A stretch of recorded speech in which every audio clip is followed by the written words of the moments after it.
Hi, I'm Sophia, a vet technician here at Lock Haven Veterinary Hospital, and today I have Dr. McIntosh who's going to answer some questions about puppy behavior. Dr. McIntosh, how much biting and chewing is normal for puppy behavior? So biting and chewing is definitely normal puppy behavior. We want to pay attention to what they're biting and chewing on. Remember, your puppy doesn't have thumbs. He's just putting stuff in his mouth, not picking it up with their hands and putting it in their mouth first. So they explore their environment with their mouth, making sure that we give the puppy things that are okay to put in his mouth, that are okay to chew on are really important because chewing and biting are absolutely normal behaviors that we need to make sure the puppy has. My puppy cries at night. What should I do? So puppies a lot of times will cry at night because they're in a crate or they're in an unfamiliar environment or they don't know how to be alone. So making sure that we put puppy in the crate while we're home. Make sure that we're practicing being alone and being okay by ourselves and giving the puppy something to do that's safe for them to do, like a food toy or a lick mat or something like that, so that we can soothe our puppy and not have them be upset about being alone or not handled during the night. Why is my puppy so aggressive? Puppies shouldn't be aggressive. So if your puppy is aggressive, whether that's growling and biting and lunging, all of those things are not normal behaviors for normal puppies.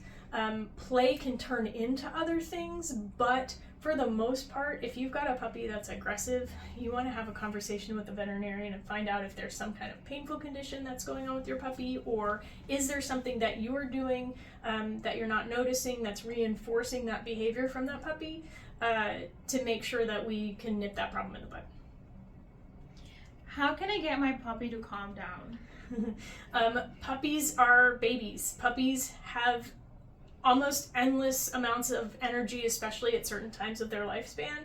So making sure that your puppy is always occupied. An occupied puppy is a happy puppy. So a puppy that doesn't have anything to do, that's bored out of its mind, every time you interact with it, it's going to be hyper aroused. It's going to be hyper excited. If you can make sure that your puppy has lots of things to do, food toys, food puzzles, toys that interact with them, and a lot of playtime and exercise, those puppies shouldn't have a problem with being too crazy. Is it okay to punish my puppy? Not really. We want to teach puppy what's okay to do and not what's not okay to do. So puppies don't understand the word no. Puppies don't understand why we get upset at them for certain things because they read and talk to each other based on body language. So what they're hearing from us and seeing from us is what happens before we even open our mouths.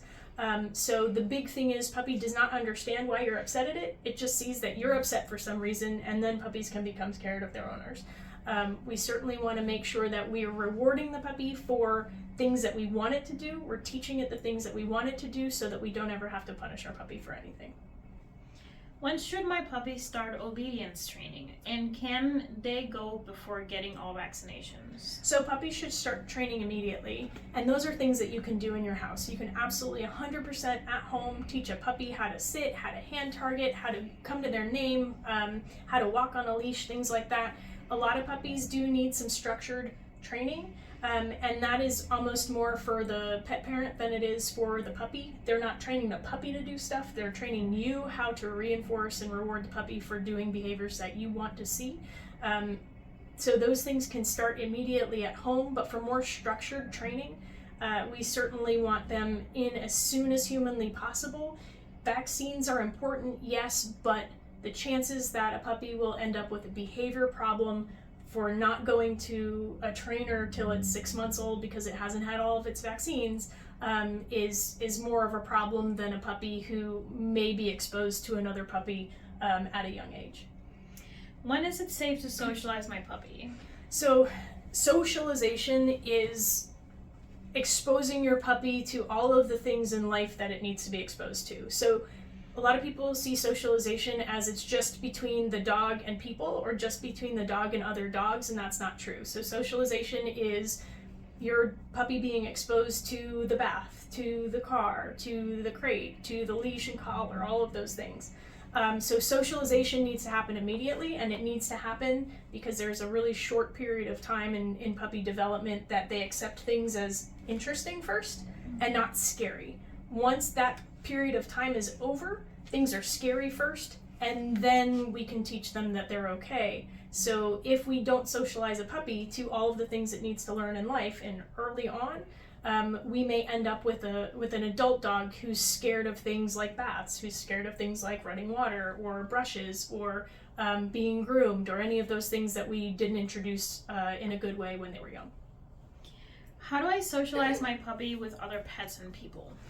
So socializing puppy with other pets and people really takes a lot of thoughtful intention. We want to make sure that we're not exposing our puppy to the neighbor's 14-year-old dog who has arthritis and is painful if somebody touches it. We don't want bad interactions to happen. We want at very least neutral interactions, so another dog who doesn't respond to the puppy and get excited, or at best good interactions where we have two animals that are playing well together.